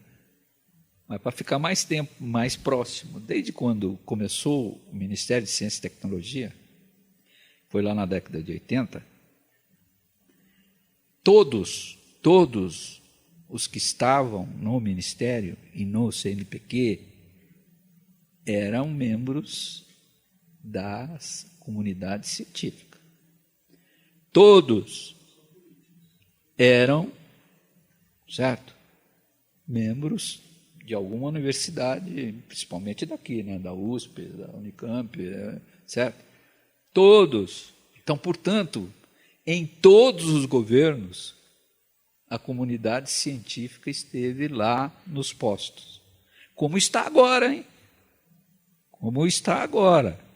Se você for lá no Ministério de Ciência e Tecnologia agora, nessa área aí, tem um bando lá de Santa Catarina, que é o povo que está ocupando o vazio aí, certo? O vácuo que deixou do governo antes aí, o vácuo está sendo ocupado lá por um povo de Santa Catarina, da universidade. Então, por grupos, não sei se diferentes, né, mas com algumas diferenças, certo? Não substanciais, mas sempre foi o povo da universidade que teve. Eu acho que isso tem uma coisa fundamental, que é isso, quer dizer, esta é uma área de propriedade da comunidade científica. Não é uma área em que outros grupos, outros atores sociais tinham que estar incorporados, como, por exemplo, os trabalhadores. Quer dizer, quem vai tocar... Até então, né, agora essa discussão está mais aberta aí com os algoritmos da vida, com os robôs, com etc, o que vai sobrar para o trabalhador, não é? Devia estar incorporado, porque era o objetivo de um país ou de uma nação é ter uma força de trabalho estruturada para dar suporte nessa coisa. E essa força de trabalho tinha que ter informações, tinha que ser treinada para estar nesses, certo? Então, isso é uma coisa. O outro, do outro ponto de vista, é os consumidores, né? Certo? Quer dizer, esses processos e produtos vão ter impactos de consumo para a sociedade. Vão ter impacto lá no meio ambiente, então os ambientalistas, né? Enfim, quer dizer, um Ministério de Ciência e Tecnologia não devia ser, aspas aí, né? Aspas, apropriado por uma única comunidade. Não é? Tinha que incorporar outros atores sociais presentes aí nesse campo para você ter uma coisa mais... É isso, quer dizer, veja, se tivesse algum governo que fosse meu modesto entendimento, né? O que um governo tinha que fazer? Fazer o seguinte, olha, a negadinha da comunidade científica. Nós vamos avaliar vocês não mais por o journal que você publica aí fora. Nós vamos avaliar vocês pelas revistas que nós vamos ter aqui no Brasil, publicadas aqui no Brasil, com o recurso público brasileiro. E nós vamos fazer, né, as prioridades de conhecimentos que tem que ser produzido segundo os problemas que a sociedade brasileira tem e que vai decidir sobre quais são os, né, primeiro, segundo, terceiro, quarto, quinto, até o centésimo. E aí, para isso, tem dinheiro para fazer pesquisa.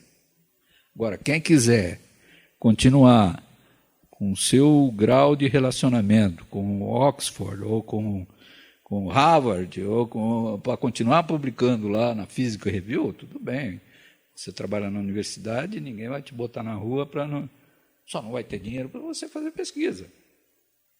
Para pesquisa aqui no Brasil vai ter dinheiro para resolver o problema A, B ou C. Tem 8 milhões de... Falta 8 milhões de moradia. A Aline viu aí quantas coisas tem na construção civil aí. Essas impressoras de residência, de casa, rapaz, se você tem, sei lá, 1000 dessas impressoras aqui, você acaba com esse déficit de habitação. É evidente que tem que ter recurso para isso, certo? Não é de graça. A especulação imobiliária se dá em várias coisas, né? Uma delas é em cima de terreno. Então, evidentemente que você tem, como governo, também agir em cima disso. Certo? Quer dizer, hoje, teoricamente, hoje já tem alguns instrumentos, né? O cara não paga o IPTU e tal, o que tinha que ser feito? Tinha que ser, a prefeitura devia pegar o imóvel do cara, né? O que você tem que fazer? Imóvel, coisa social. Então, você tem alguns instrumentos. Se você pensar isso na área rural, tem reforma agrária, tem a função social da terra. Certo? Evidente, essas coisas estão, e isso certamente teria o impacto político, a disputa política em cima dessas coisas.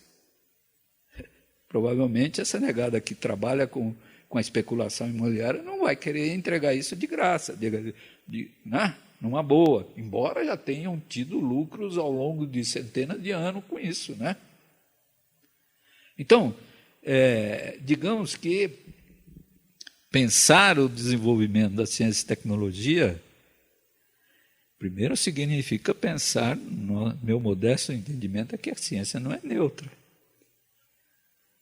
Certo? A ciência, como dizia lá o Bacon, né? Informação é poder, né? Certo? Então, produção de novos conhecimentos é produção de poder. Não é? Então, evidentemente, que poder, que informação, que pesquisa vamos fazer? Hoje a questão central não é o que a ciência pode fazer. Você viu tudo que ela apresentou aí, 500 ramos que pode fazer o que quiser, né? Digamos, não tem um entrave tecnológico a ser superado que permite, né? O problema é o que a sociedade quer que se faça através da ciência e da tecnologia. Nós vamos produzir através da nanotecnologia, tem coisas para se purificar, o processo de água contaminada, etc, etc, etc. Ou nós vamos produzir os canudinhos? Certo? Quer dizer, rio poluído nesse país é o que não falta, né? Tem mineradora que é capaz de destruir um rio inteirinho, né? Então, é evidente que tudo isso, falar aqui é mais fácil para quem já tem uma certa experiência de fazer esses debates aí sobre essas coisas, né? Então, colocar isso em prática é muito mais difícil, não é?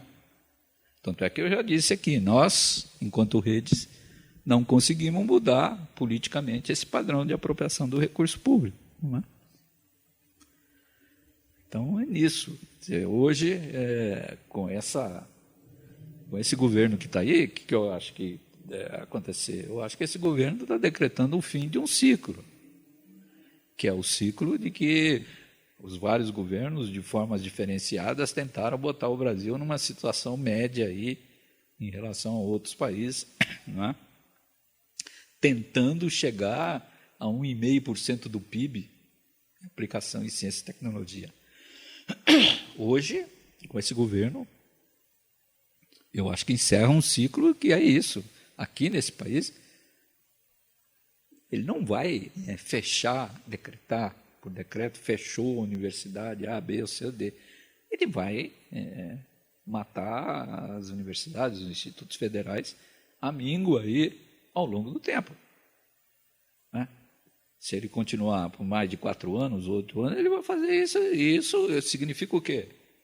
Significa isso, quer dizer, nós não vamos mais produzir aqui certas tecnologias, né? Que teoricamente poderia colocar o Brasil no outro patamar. Nem digamos, o conjunto desse conhecimento científico brasileiro vai ser alguma coisa relevante do panorama internacional. Isso é problema para a burguesia brasileira? Nunca foi, né? A burguesia brasileira nunca teve um projeto de nação, nunca teve nenhum. Qual foi o capitalista inovador aqui? Ou o capitalista schumpeteriano aqui? Bom, lá no 1800, não sei, não é? Não tem, né? Não tem um capitalista schumpeteriano aqui. Certo? É isso daí, compra ou aluga. E sempre tem, claro, né, pela influência no Estado, que isso seja abatido. Né? Tem liberação de taxas, de imposto, etc., etc., aquilo que também sempre, né, a empresa vai mal, mas o capitalista vai bem. Né? Então, certo. Quer dizer, não vai haver nenhum problema do ponto de vista da desindustrialização. Está aí, né? Quem é que a Fiesp está falando alguma coisa contra fazendo, botando lá algum boneco lá na frente do conta de. Pô, nem nada, né? Nem lá do Rio, né? A Fierge, não, pô, nenhum, nada. Então, para esses povos, não é problema isso. Desindustrializar, nem tampouco que o aparato de ciência e tecnologia, as universidades, não, coisa. Não é? Isso devia ser um problema para os trabalhadores. Mas também não é. Certo? Também não é. O sindicalista brasileiro tem outras 500 coisas e esse negócio de ciência e tecnologia não faz parte da. Como você acha que a gente pode atingir os trabalhadores? Porque, por exemplo, essa é uma palestra, poderia estar com muita gente, enfim, né? Pessoas da sociedade, moradores, né? Alunos, pessoal do Mackenzie aqui na porta, né? E é difícil mesmo entender, né? Veja que nós, desde o início, né? Nós sempre tivemos como a perspectiva de atuação nesse campo. Aliás, com a Mauri, nós fizemos várias atividades na PUESP. Não é? Ao longo do tempo, aí, fizemos vários ciclos de formação de professores, etc. Coisas com a PUESP. Não é? Bom, mas e isso daí? Quer dizer, nós fizemos porque conhecíamos lá quem era dirigente lá da PUESP. Né? E, como tal, dentro da possibilidade que se tinha, né, conseguimos fazer, que foi bom. Não é? Mas continuou que digamos, não faz parte do calendário de atuação da PUESP esse tipo de coisa, do ponto de vista institucional. Como não faz parte da CUT, como não faz parte da coisa. Nós já tivemos várias atividades junto com a CUT, Sindicato dos Químicos, Sindicato Metalúrgico, e por aí vai. Então, nós sempre tivemos essa possibilidade, junto com a Fundacentro. Não é? Mas a coisa também no movimento sindical, quer dizer, Com o próprio Diese, nós também contamos com a colaboração, fizemos coisa junto com o Diese também. Mas o entendimento é que a luta política se dá do ponto de vista da economia. Não é? E aí a coisa começa a pegar. Começa a pegar também por causa a CUT tem comissão do meio ambiente, né? Mas eu já participei daquilo lá na década de 90. Não é? Na década de 90, inclusive, com debates com próprio pessoas do Sindicato dos Metalúrgicos de São Bernardo. Qual era o raciocínio dele na época lá? Era a relação habitante-carro. Não é? Então, o Brasil tinha muito a crescer, porque aqui a relação habitante-carro era 1:2, qualquer coisa assim, né? Certo? Os Estados Unidos, né? Porra, muito mais. Então, você tem que atingir os padrões europeus, o padrão... Então, você tem muita contradição aí nessas coisas. Né? Por quê? Porque eu não sou o dono da verdade, né? Mas, certamente, é o seguinte... aí tem discussões de variados níveis, né?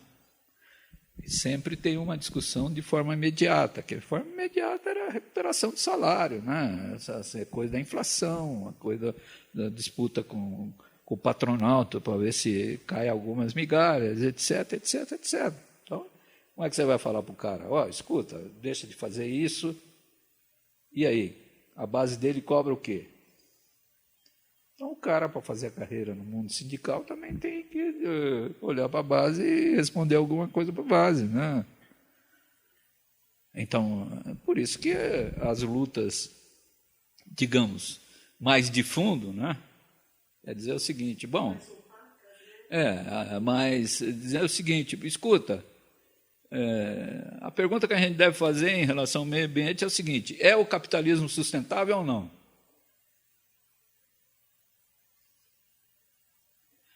Então, você vai discutir, não, desenvolvimento sustentável, não sei o quê, a própria proposta da ONU, tal. Bom, você tem várias, digamos, linhas teóricas para entender a relação entre sociedade e meio ambiente. Não é? Você tem uma delas, que é chamada aí de modernização ecológica, né? Ecological modernization.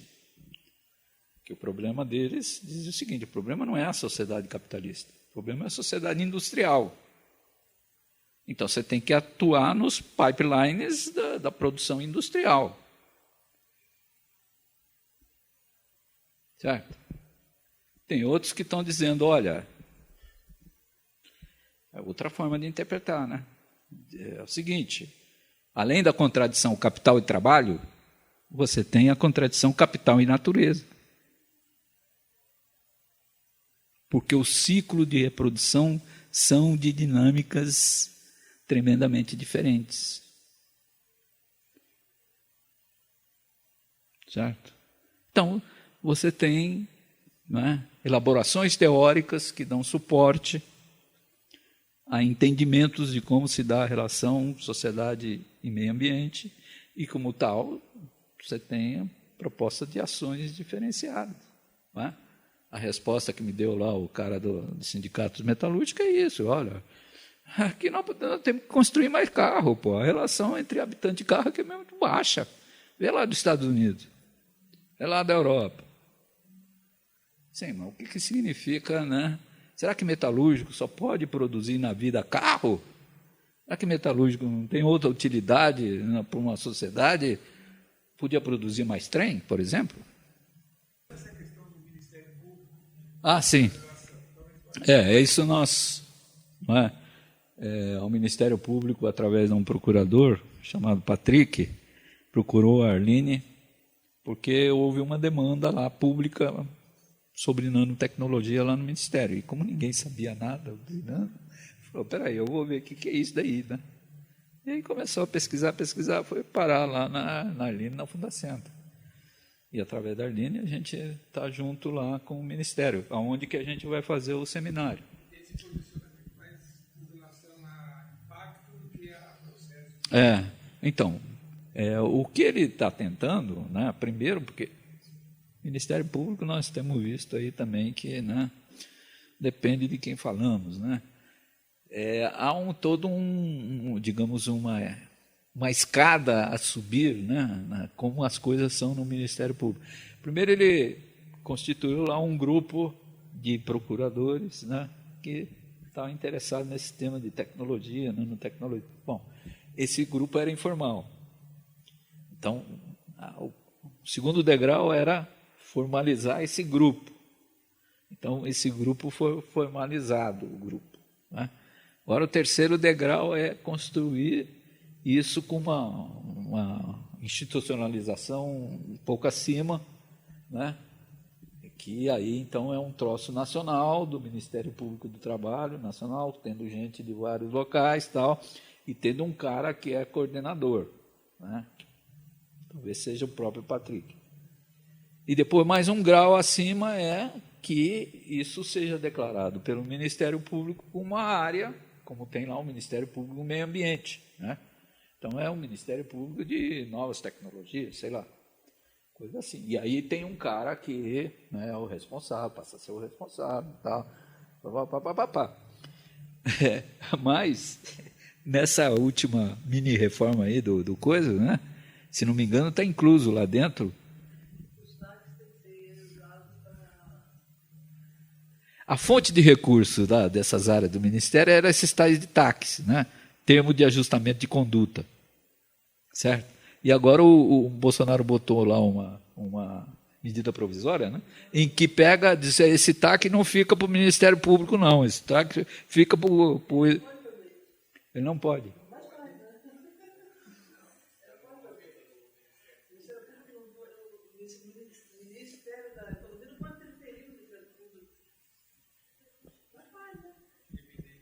Certo?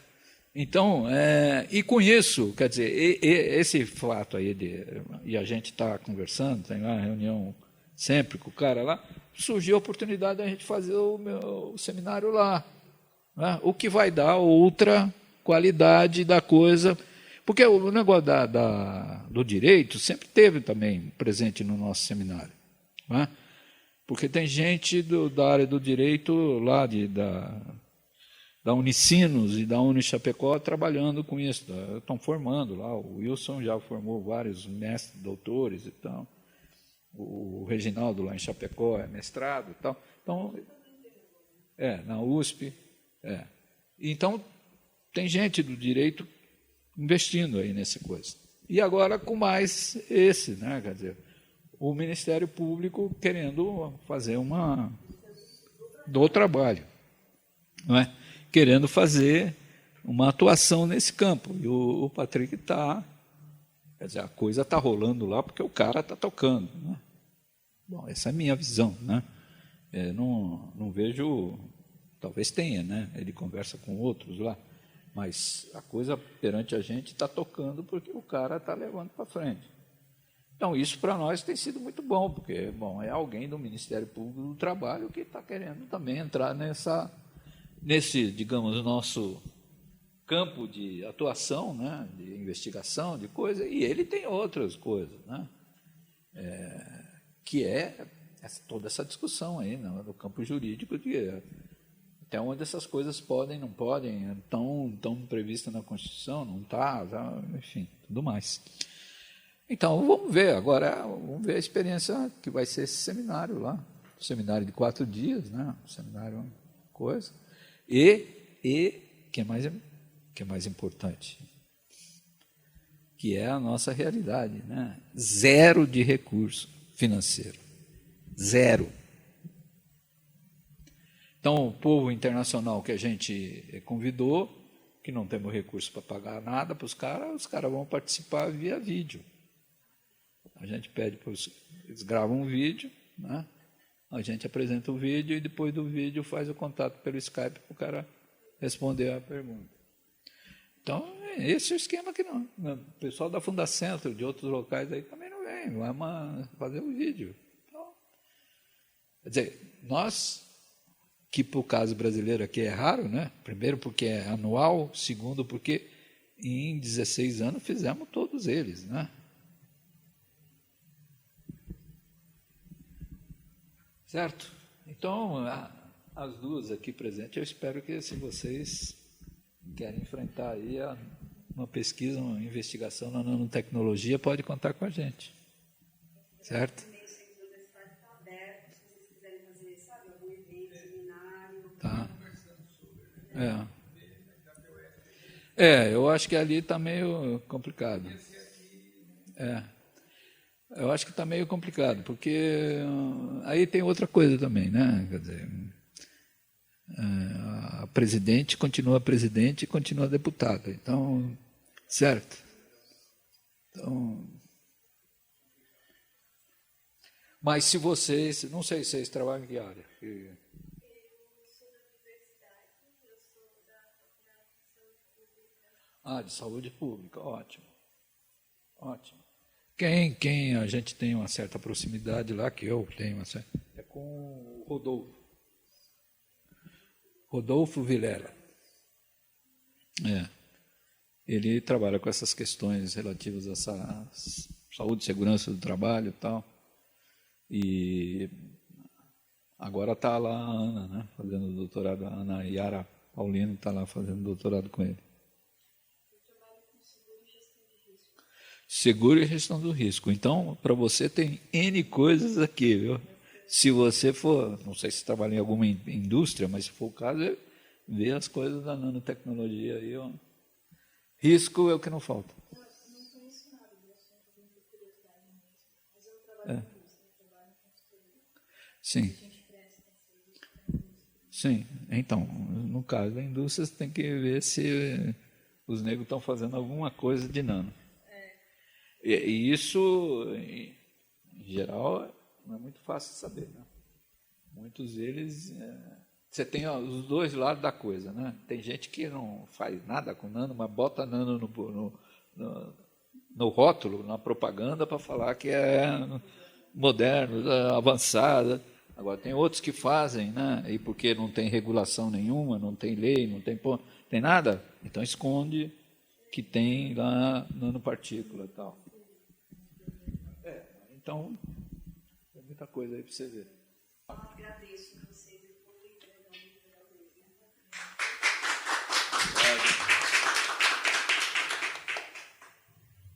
Mas nós podemos ver aí para o ano que vem uma coisa que fazer.